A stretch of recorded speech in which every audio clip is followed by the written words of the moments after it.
नर्मदे हर दोस्तों, हर हर महादेव। मैं इस वीडियो में ये बताने वाला हूँ, जो भी नर्मदा परिक्रमा करने पहली बार आ रहे हैं ओमकारेश्वर, उनके लिए ये सारी चीज़ें होंगी कि कहाँ रुकना है, क्या खाना है, कैसे रहना है और किस किस मंदिर के दर्शन पहले करने हैं और उसके बाद में क्या फॉर्मेलिटी करनी है और पूजा, संकल्प पूजा वगैरह कहाँ की जाती है, कैसे की जाएगी, ये सारी चीज़ें बताऊँगा मैं इस वीडियो में। तो चलिए चलते हैं, बस स्टैंड से शुरू करते हैं जहाँ पर आप उतरेंगे। दोस्तों ये रहा न्यू बस स्टैंड। यहाँ पे आप इंदौर से आएंगे या फिर कहीं से भी आएंगे, बस से, सनावत से भी आएंगे तो यहाँ पर आपको उतारा जाएगा। ये न्यू बस स्टैंड है। न्यू बस स्टैंड से ऑटो पकड़ के गजानन आश्रम आपको जाना है। यहाँ पे ऑटो खड़े रहते हैं, 20 रुपये लेंगे आपसे गजानन आश्रम के लिए। तो चलिए मैं भी चलता हूँ गजानन आश्रम। दोस्तों ये है गजानन महाराज संस्थान आश्रम। ये रहा फ्रंट, इसका ऐसे दिखता है। ऑटो वाला डायरेक्ट यहाँ पे आके छोड़ेगा आपको। ये रहा, यहाँ पे आके छोड़ देगा। यहाँ से आगे मैं बताता हूँ क्या करना है। दोस्तों आप इस गेट से अंदर आएंगे तो ये रहा रजिस्ट्रेशन ऑफिस। यहाँ पे रजिस्ट्रेशन होगा। 3 दिन को आपको पास दिया जाएगा। जो परिक्रमा करने वाले हैं उनके लिए 3 दिन का पास होगा। और ये रहा गजानन जी का मंदिर। आपको एक हॉल दिया जाएगा, इस साइड है हॉल, वो वहाँ पे जाके आपको विश्राम करना होगा। 3 दिन आप रह सकते हैं यहाँ पे और खाना भोजन भी फ्री होगा यहाँ पे 3 दिन तक। दोस्तों यहाँ पे किराए पे भी रूम मिलेंगे आपको। वो नॉमिनल किराया होगा लेकिन सुविधा बहुत अच्छी है, बहुत सुंदर आश्रम है। देखिए, और यहाँ पे जो परिक्रमावासी के लिए हॉल है वो एकदम बड़े बड़े है, बहुत ज़्यादा, और 50-50 लोग रह सकते हैं, आराम से रह सकते हैं, कोई दिक्कत नहीं है, बहुत सही सुविधा है। चलिए आपको वो हॉल भी दिखा देता हूँ कि कैसे परिक्रमावासियों के लिए। दोस्तों ये है हॉल परिक्रमावासियों के लिए। ये यहाँ पे ऐसे ऐसे एक एक बिछाए जाते हैं, फिर यहाँ पे परिक्रमावासी आराम करते हैं। और ये रहा मैया जी का विग्रह। बहुत सुंदर विग्रह लगता है मुझे। मैं जब भी आता हूँ इनके दर्शन ज़रूर करता हूँ। देखिए आप भी करिए दर्शन इनके। इनकी जो छटा है ना चेहरे की, बहुत अच्छी है। ये देखिए वहाँ पे हॉल नंबर 1 है, यहाँ पे हॉल नंबर 1 है। 1 नंबर पे मैया की विग्रह लगा हुआ है, और भी हॉल है यहाँ पे, ये देख लीजिए। दोस्तों यहाँ पे जब आते हैं ना आप, तो 3 दिन का पास कैसे भी मिल जाता है, तो दर्शन के लिए आपको बहुत टाइम मिल जाता है। तो आप यहाँ पे बैग रख के आप एक दिन, जिस दिन आएंगे पहले, वो तो दिन ख़त्म हो जाएगा। फिर वो अगर सुबह आते हैं तो आपको शाम पूरा दिन मिल जाता है दर्शन करने के लिए। नहीं आते तो फिर यहाँ बैग रख के आप कल सुबह, दूसरे दिन सुबह आप दर्शन करने के लिए जा सकते हैं। कहाँ कहाँ दर्शन करने, कैसे कैसे करने, चलिए मैं वो भी बता देता हूँ। देखिए दोस्तों, गजानन महाराज महाराष्ट्र के संत हैं। वो जहाँ जहाँ पे गए हैं वहाँ पर उनका ये आश्रम बनाया जाता है। त्र्यंबकेश्वर में बनाया है, शेगांव में है उनका आश्रम। और यहाँ पे इसलिए है क्योंकि यहाँ पे भी आए थे। उनकी बोट डूब रही थी नर्मदा जी में, तो नर्मदा जी खुद आके उनकी बोट को सहारा दिया था और उनको बचा लिया था।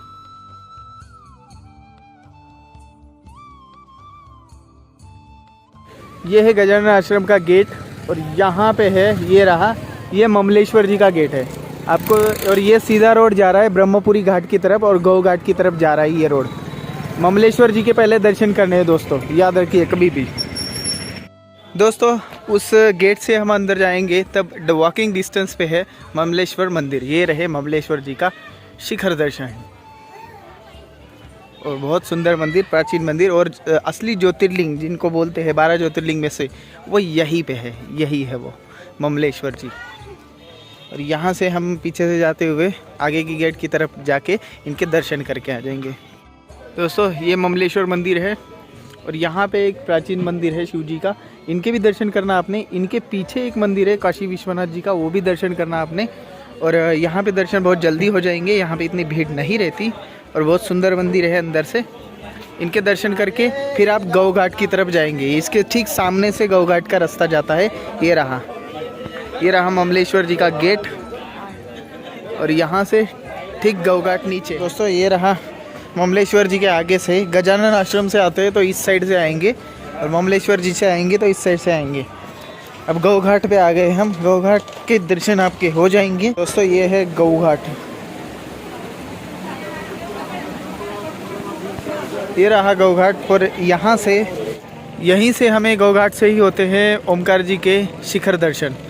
और आपको ओमकार जी के दर्शन के लिए जाना है तो देखिए गौघाट आ गए आप, तो यहाँ से ऊपर चढ़ जाना है। ये रहा, यहाँ से ऊपर चढ़ के उस गेट से अंदर की तरफ हो लेना, फिर वहाँ से आप झूला पुल का रास्ता पूछना, ठीक है। झूला पुल का रास्ता यहाँ से जाएगा डायरेक्ट, ये रहा झूला पुल, यहाँ से आप ओमकार जी के मंदिर में डायरेक्ट वो चला जाता है, ठीक है। अगर आप गजानन आश्रम आते हैं तो भी झूला पुल से आप डायरेक्ट उस साइड से ही रास्ता पूछते पूछते झूला पुल का आ सकते हैं। झूला पुल से फिर अंदर ओमकारेश्वर जी के दर्शन, लेकिन आपको पहले ममलेश्वर जी के दर्शन करके उधर जाना है। ममलेश्वर जी के साथ साथ आप दर्शन कर सकते हैं। अगर आप गौघाट पे आते हैं तो यहाँ से ऊपर की तरफ एक रास्ता जाता है, विष्णु मंदिर है यहाँ पे, आप वो भी दर्शन कर सकते हैं। दोस्तों आपको जो संकल्प होगा ये इसी घाट पे होगा, ये देखिए इसी घाट पे होगा, यहीं पे होगा। कहीं ना कहीं आप बैठ जाएंगे और यहाँ पे बहुत सारे पंडित घूमते रहते हैं, उनको आप किसी को भी, दुकानदारों को भी बोल देंगे तो भी मिल जाएंगे आपको पंडित जी, ठीक है। और वो किस तरीके से होगा बताता हूँ आपको सारी बातें।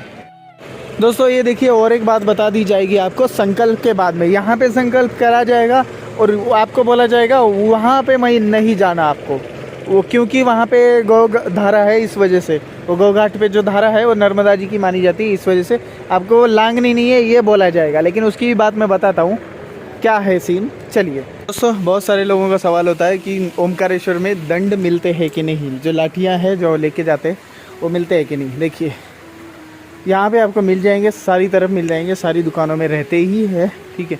आपको जैसे चाहिए मोटे छोटे सब मिल जाएंगे। ये देखिए ऊपर भी है यहाँ पे, ये यहाँ पे मिल जाएंगे आपको। आप यहाँ से आइए और ज़रूर लीजिए, घर से नहीं लेके आए तो भी चल जाएगा। दोस्तों अब हम आ गए हैं विष्णु मंदिर, जो नीचे से मैंने दिखाया था वो देखिए, ये देखिए कैसा बना हुआ है एकदम सीधा, बहुत सुंदर मंदिर। तो चलिए आपको आगे की जानकारी देते हैं मंदिर के अंदर ही। दोस्तों देखिए मैं आपको सारी बात समझाता हूँ। ये विष्णु मंदिर है, वहाँ पे दर्शन कर सकते हैं और आपको सारा रूट का बता देता हूँ। देखिए ये जो पुल जुड़ा हुआ है ना, ये सारी चीज़ें एक दूसरे से जुड़ी, इससे क्या है घेरा मतलब वो ज़्यादा राउंड नहीं पड़ता, ठीक है। नहीं तो आप नीचे आएंगे फिर ऊपर जाएंगे, ऐसा राउंड पड़ता रहेगा। अब ऊपर से जाएंगे ना, यहाँ से देखिए यहाँ से झूला पुल कनेक्टेड है, फिर यहाँ से ओमकारेश्वर जी के दर्शन हो जाएंगे। आपको मंदाता परिक्रमा करनी है तो यहीं से शुरू होगी। यहाँ पे शंकराचार्य जी की गुफा है नीचे ओमकारेश्वर जी के, वहीं से शुरू होगी मंदाता परिक्रमा। फिर वहाँ से आप राउंड करके आएंगे, फिर ये यहाँ से आएंगे, फिर यहीं पे ख़त्म हो जाएगी, ठीक है।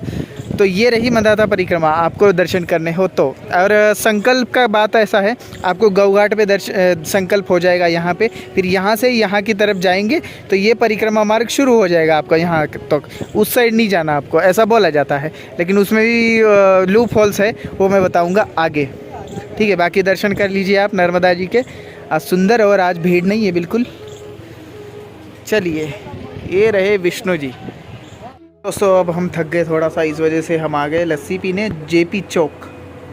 ये रहा आगे जेपी चौक, यहाँ से वो पुराने पुल का रास्ता है, मतलब पुराना पत्थर का पुल है वो, झूला पुल छोड़ के और एक है वो जेपी, मतलब मैया के ऊपर से जाके मंदाता पर्वत को अटैच करता है यहाँ से। चलिए वो पुल भी दिखा देता हूँ, पहले लस्सी पी लूँ। दोस्तों ये है जेपी चौक, जेपी चौक से अंदर की तरफ उस साइड है वो पुल का रास्ता। ये रहा वो पुल जहाँ से आप, ये पत्थर का है और ये बहुत पुराना पुल है। दोस्तों इस पुल से मैया का जो दृश्य है ये देखिए, दूर दूर तक दिखता है, वो कावेरी संगम तक दिखता है, बहुत सुंदर। और इस पुल से आप उस साइड जा सकते हैं, उस साइड से आप मंदाता परिक्रमा शुरू कर सकते हैं। तो इधर ओमकार जी का मंदिर है, वहाँ पे भी जा सकते हैं, इस पुल से भी, जेपी चौक से भी। ये देखिए दोस्तों, ये है पुल से दिखती है आदि श्री शंकराचार्य जी की प्रतिमा, जो मूर्ति यहाँ पे अभी बनाई गई थी, उद्घाटन हुआ था, उन्हीं की है, अभी भी काम चला हुआ है। और आप मंदाता परिक्रमा के बीच में ये आपको दर्शन करने का मिलेगा, यहीं से भी दर्शन हो सकते हैं। नर्मदा जी की तरफ देखती हुई ये प्रतिमा है, आप आके दर्शन कर सकते हैं। दोस्तों ये नंदी पता नहीं अकेले ही कहाँ जा रहे हैं, ये देखिए नागर घाट में है हम, नर्मदा जी के अंदर नंदी। अब उस साइड देख रहे हैं, हाँ इधर देख रहे हैं, दोस्तों तो चलिए मैं बताता हूँ आपको ओमकारेश्वर में आके एग्जैक्टली करना क्या क्या है। मैं सीरियल वाइज सब कुछ बताता हूँ, ध्यान से सुनिए और ध्यान से काम कीजिए, मतलब परिक्रमा के लिए शुरुआत करिए। देखिए, आप जब इंदौर आते हैं या फिर खंडवा आते हैं, किसी का स्टेशन खंडवा होगा, किसी का स्टेशन इंदौर होगा, कुछ लोग इंदौर स्टेशन आएंगे, कुछ लोग खंडवा स्टेशन आएंगे, रेलवे स्टेशन, ठीक है। वहाँ से आपको ओमकारेश्वर के लिए बस नहीं मिली, ओमकारेश्वर के लिए नहीं मिली, तो एक स्टेशन है सनावद, सनावद के लिए बस पकड़ना है। सनावद से आपको ओमकारेश्वर के लिए ऑटो बस सब कुछ अवेलेबल है, सनावद से बहुत पास में है, ठीक है। लेकिन खंडवा इंदौर से सनावद आना है आपको, ठीक। फिर वहाँ से ओमकारेश्वर के लिए बस, ऑटो, टैक्सी जो भी है वहाँ पे बहुत सारे लगे रहते हैं, तो अवेलेबल है। वहाँ से आपको ओमकारेश्वर आना है। ओमकारेश्वर में आके गजानन आश्रम आपको इजीली मिल जाएगा। अगर आप bus stand, new bus stand में तो नहीं छोड़ा जाता, अगर वहाँ से सनावद से चल रहे, आपको पुराने बस स्टैंड जाना होगा। अगर पुराने बस स्टैंड पे छोड़ते हैं आपको, न्यू बस स्टैंड बाहर है, पुराना बस स्टैंड ओमकारेश्वर के अंदर है। अगर न्यू बस स्टैंड पे छोड़ते हैं तो आपको ऑटो लेना होगा, 20 रुपये किराया देके गजानन आश्रम। न्यू बस स्टैंड पे छोड़ते हैं तो वहाँ से आपको पैदल जाना होगा गजानन आश्रम। वहाँ पे पूछना है लोगों से, लोगों से पूछोगे उसका बहुत ज़्यादा हेल्प मिलेगी आपको। आप अपने मन से करोगे तो दिक्कत हो जाएगी, ठीक है। तो लोगों से पूछते पूछते जाना है गजानन आश्रम का। वहाँ तो बोर्ड लगे हुए गजानन आश्रम के, लेकिन पूछते पूछते जाना। जिस दिन पहुँचोगे उस दिन अगर आप 12 बजे तक पहुँचते हैं तो ठीक है, आप आराम कर लेना। सुबह पहुँचते तो अच्छी बात है, शाम को पहुँचते तो ठीक है, आराम कर लेना सारी। लेकिन आप सुबह पहुंचते हैं या फिर दोपहर पर पहुंचते हैं ना, तो आपके पास टाइम बच जाता है दर्शन करने का, दर्शन करने का टाइम बच जाता है। तो आप उस दिन सारा दर्शन करना है, आपको परिक्रमा उठानी है तो आप दूसरे दिन दर्शन करके उठा सकते हैं, ठीक है। और दर्शन कौन कौन से मंदिर करने हैं ये भी बताता हूँ मैं आपको। ओमकारेश्वर दर्शन कर सकते हैं, ममलेश्वर जी का दर्शन कर सकते हैं, ममलेश्वर जी के पास में विष्णु मंदिर है उनका दर्शन कर सकते हैं। और आगे मंदाता पर्वत पे बहुत सारे मंदिर है, वहाँ पे दर्शन कर सकते हैं। लेकिन मंदाता परिक्रमा आपको करनी पड़ेगी, कंपलसरी नहीं है। आपको वो दर्शन करने हैं मंदिरों के तो करनी पड़ेगी। कावेरी संगम है, वो भी दर्शन करना हो तो करनी पड़ेगी। कंपलसरी क्यों नहीं है ये मैं बताऊँ क्या, कैसे। कुछ लोगों का सवाल होता है कि वो पहले करनी होती है बाद में करनी होती है। पहले करो ना करो, लेकिन परिक्रमा होने के बाद में वो कंपलसरी करनी ही होती है, उसके बाद ही वो पूरी होती है परिक्रमा, ठीक है। अपनी नर्मदा परिक्रमा तभी पूरी की होती है। ज्योतिर्लिंग है ना, नर्मदा जी के किनारे एक ही ज्योतिर्लिंग है, तो उनको वो पूरा प्रदक्षिणा करने के बाद ही वो होगा पूरा, ठीक है। और वो नर्मदा जी को क्रॉस वाला भी सीन नहीं है उसमें, क्योंकि एक धारा उस साइड से है, तो जब तक वो धारा पार नहीं होगी तब तक आपकी नर्मदा जी क्रॉस नहीं होंगी, ठीक है। तो ये बात भी है। तो इस वजह से आपका डाउट क्लियर हो गया होगा। नर्मदा जी को जब परिक्रमा पूरी करके आओ तब वहीं पे आके वो पूरी मंदाता परिक्रमा करोगे तभी होगी। पहले ना करो तो भी चल जाएगा, लेकिन आपको दर्शन करने हैं तो जा सकते हैं। बहुत सुंदर सुंदर मंदिर है, बहुत भव्य भव्य मंदिर है ऊपर मंदाता पर्वत के ऊपर, तो उनके दर्शन कर सकते हैं। अब हो गया ये सारी बातें दर्शन की। अब आपको दूसरे दिन क्या करना है, दूसरे दिन आपको ये करना है, संकल्प उठाना है। किसी भी घाट से उठा सकते हैं। यहाँ पे 4-5 घाट है। ब्रह्मपुरी घाट पहला घाट, डैम के बाद में पहला घाट आता है ब्रह्मपुरी घाट। ब्रह्मपुरी के बाद आता है गौ घाट, गौ घाट के बाद आता है भागवत घाट, भागवत के बाद आता है नागर घाट, नागर घाट के बाद आता है अभय घाट, अभय घाट के बाद एक नवीन घाट बना है, उसका भी नाम नवीन ही है मैप पे तो, लेकिन वो छोटा घाट है, उधर कोई जाता भी नहीं है, वो छोड़िए आप, वहाँ पे कोई मिलेगा भी नहीं आपको पंडित वगैरह आपको। देखिए कुछ लोगों का मिथ है कि ब्रह्मपुरी ये गौ घाट से ही परिक्रमा उठानी चाहिए, ऐसा नहीं है दोस्तों। आप ब्रह्मपुरी घाट से भी उठा सकते हैं। ब्रह्मपुरी घाट इस साइड पड़ता है, गौ घाट इस साइड पड़ता है।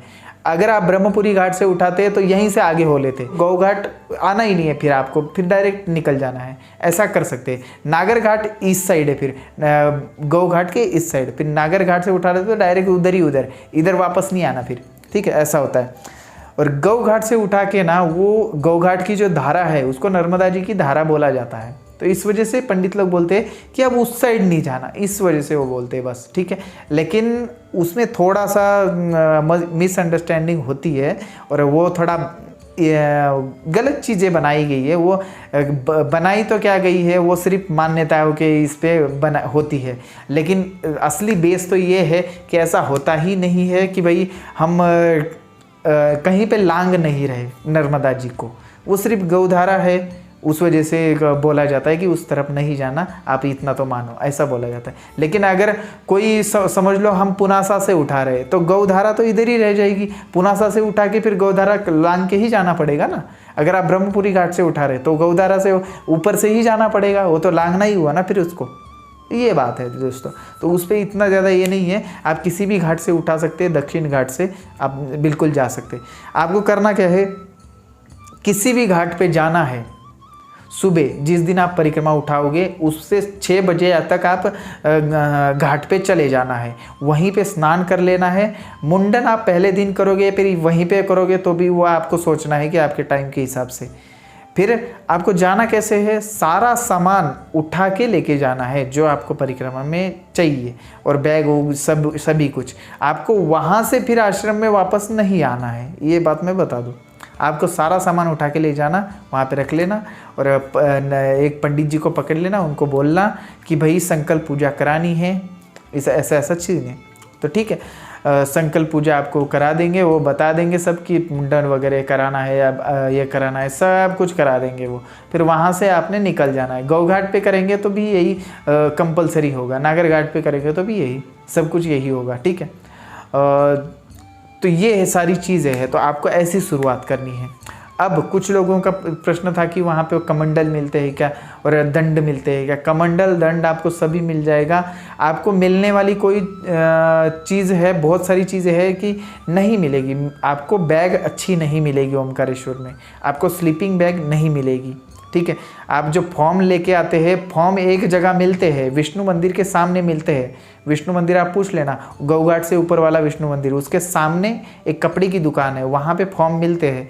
लेकिन वो लिमिटेड फॉर्म रखे हो सकते हैं, वो ख़त्म होने के बाद में वो वहाँ से कोई लेता नहीं है, तो इस वजह से कभी मिलेंगे कभी नहीं मिलेंगे।